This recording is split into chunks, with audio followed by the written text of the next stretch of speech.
kerana ia adalah satu proses. A'udzu billahi minasy syaithanir rajim.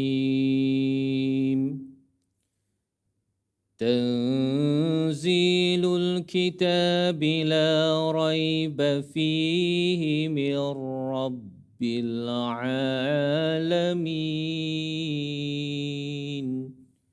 Sadaqallahul azim. Turunnya Al-Quran itu tidak ada keraguan. Padanya datang daripada Tuhan seluruh alam.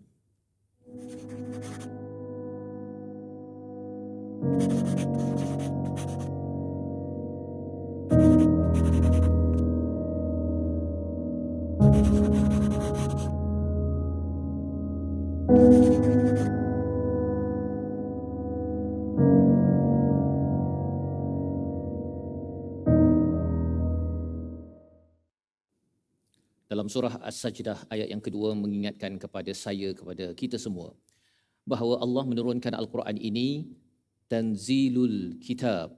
Allah menurunkan Alkitab ini adalah dalam keadaan tidak ada keraguan. La raiba fih, tidak ada keraguan daripada Tuhan sekalian alam ini. Apakah yang menarik sebenarnya dalam ayat yang kedua ini sebagai peringatan, sebagai penawar syifa kepada diri kita, kepada jiwa kita, agar kita mantap dalam menguruskan keluarga, dalam kita memimpin organisasi. Allah mengingatkan perkataan tanzilul kitab. Tanzilul kitab itu adalah maksudnya kitab itu diturunkan sedikit demi sedikit, sedikit demi sedikit, sedikit demi sedikit kepada Nabi SAW.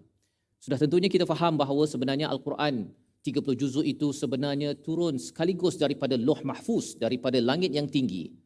Turun ke langit yang bawah sekaligus, tetapi daripada langit yang bawah itu sedikit demi sedikit, perlahan demi perlahan kepada Nabi Muhammad SAW, kepada para sahabat, kerana ia adalah satu proses, ia adalah satu perkara yang perlu dimanfaatkan kefahaman tentang Al-Quran ini. Ia memerlukan masa.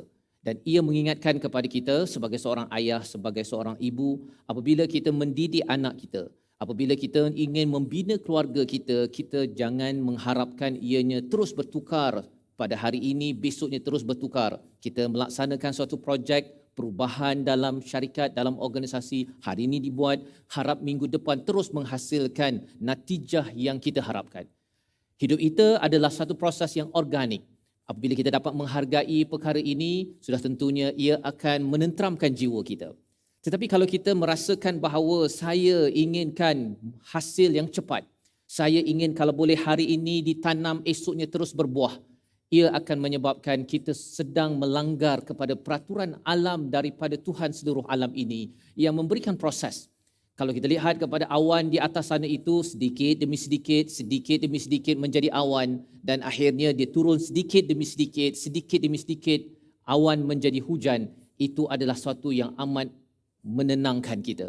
Cuba bayangkan kalau daripada awan itu terus turun sekaligus ke atas muka bumi ini, ia akan merosakkan, ia akan menggelabahkan kita.